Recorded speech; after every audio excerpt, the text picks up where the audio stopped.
নমস্কার বন্ধুরা, আজকে আমি আপনাদেরকে জানাবো প্রধানমন্ত্রী কিষাণ সমৃদ্ধি নিধি যোজনা অর্থাৎ পিএম কিষাণ যোজনা হলো ভারত সরকার দ্বারা পরিচালিত একটি অত্যন্ত ও গুরুত্বপূর্ণ কেন্দ্রীয় প্রকল্প, যার মাধ্যমে দেশের কোটি কোটি কৃষককে প্রতি বছর 6,000 টাকা সরাসরি আর্থিক সহায়তা দেওয়া হয়। এই টাকা কৃষকদের ব্যাংক অ্যাকাউন্টে ডাইরেক্ট বেনিফিট ট্রান্সফারের মাধ্যমে বছরে 3টি সমান কিস্তিতে প্রতি কিস্তিতে 2,000 টাকা পাঠানো হয় বছরে। ইতিমধ্যে গত 13ই মার্চ 2026 তারিখে প্রধানমন্ত্রী নরেন্দ্র মোদী আসামের গুয়াহাটি থেকে এই প্রকল্পের 22তম কিস্তির টাকা কিন্তু অবশ্যই রিলিজ করেছেন।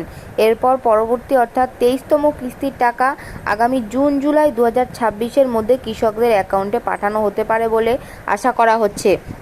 পিএম কিষাণ যোজনার যে যোগ্যতা ও আবেদনকারী যে নিয়ম এবং স্ট্যাটাস চেক করা তা কিন্তু বিস্তারিত আলোচনা করা হলো, ভিডিওটা সম্পূর্ণ দেখবেন। যেমন ধরুন, প্রকল্পের যে মূল সুবিধাগুলো সেগুলো কি, বার্ষিক মানে বছরে আর্থিক সাহায্য তুমি কতটা পাবে, বছরে মোট তুমি পাবে 6,000 টাকা। 4 মাসের ব্যবধানে কিস্তি দেওয়া হবে, প্রতি 4 মাস অন্তর তুমি পাবে 2,000 টাকা করে। এই নিয়ে 3টি কিস্তির টাকা দেওয়া হবে বছরে, এপ্রিল, জুলাই, আগস্ট, নভেম্বর এবং ডিসেম্বর থেকে মার্চ। সরাসরি ব্যাংক অ্যাকাউন্টে তোমার টাকা যাবে, কোনো মাঝখানে এছাড়াই তোমার ডিবিটি লিঙ্কের সাথে থ্রু তোমার কিন্তু ব্যাংকে সরাসরি টাকা জমা হয়ে যাবে। কারা কারা এই প্রকল্পের সুবিধা পাবেন? যে সমস্ত কৃষক পরিবারের নিজস্ব চাষযোগ্য জমি রয়েছে তারাই একমাত্র এই সুবিধা পাবেন। অনেকেই আছেন যারা কিন্তু এই নিয়ে খুব একটু ভুলভ্রান্তিতে ভুগছিলেন। অবশ্যই আপনাদের নিজস্ব রেজিস্টার করা নিজস্ব জমির দলিল এই সমস্ত কিন্তু নিজস্ব থাকার দরকার। আর কি, স্বামী স্ত্রী এবং নাবালক সন্তানদের নিয়ে গঠিত পরিবারকে একটি ইউনিট হিসেবেও গণ্য করা, অর্থাৎ আপনার পরিবারের কারোর যদি থাকে নিজস্ব জমি, তাও কিন্তু চাষের জমি, সেও তাহলে কিন্তু আপনি কিন্তু অ্যাপ্লাই করতে পারবেন এই প্রকল্পের জন্য। কারা কারা এই সুবিধা পাবে না?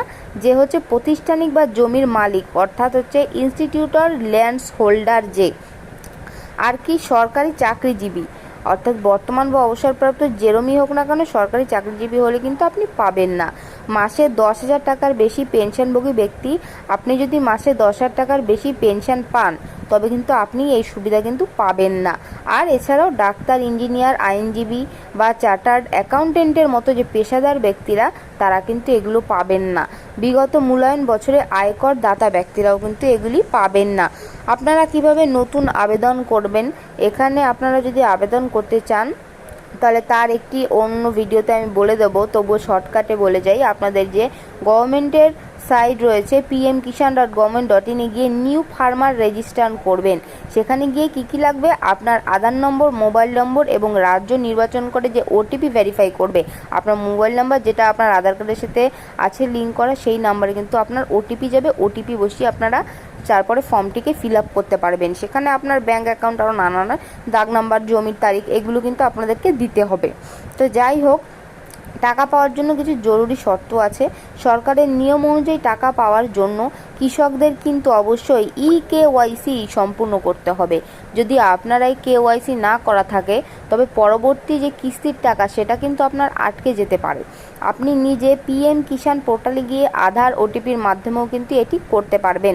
এমনকি আপনার যে বায়োমেট্রিক KYC সেটা কিন্তু বারবার বলি অনলাইনের সাহায্যে করতে পারবেন না, সেটা কিন্তু আপনার নিকটবর্তী যে কমন সার্ভিস সেন্টার বা CSC গিয়ে সেখানে আঙুলের ছাপ দিয়ে আপনাকে এটা করতে হবে। নিকটবর্তী যে আদার সার্ভিস সেন্টার হোক বা কিছু, সেখানে গিয়ে আপনাদের কিন্তু করতে হবে।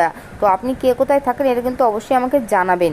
তো যেভাবে স্ট্যাটাস চেক করবেন এটা আপাতত আমি স্কিপ করে যাচ্ছি। তো আশা করছি বন্ধুরা আপনারা বুঝতে পেরেছেন যে কি এই টাকা পাওয়ার জন্য জরুরি শর্ত কি, কারা কারা পাবে, কারা কারা পাবে না, সম্পূর্ণটা কিন্তু আমি এই ভিডিওর মধ্যে কভার আপ করলাম। তো ভিডিওটি কেমন লাগলো অবশ্যই আমাকে জানাবেন। যদি ভিডিওটি ভালো লেগে থাকে তাহলে কিন্তু একটি লাইক, কমেন্ট, শেয়ার ও সাবস্ক্রাইব করে দেবেন। তো সকলে ভালো থাকবেন।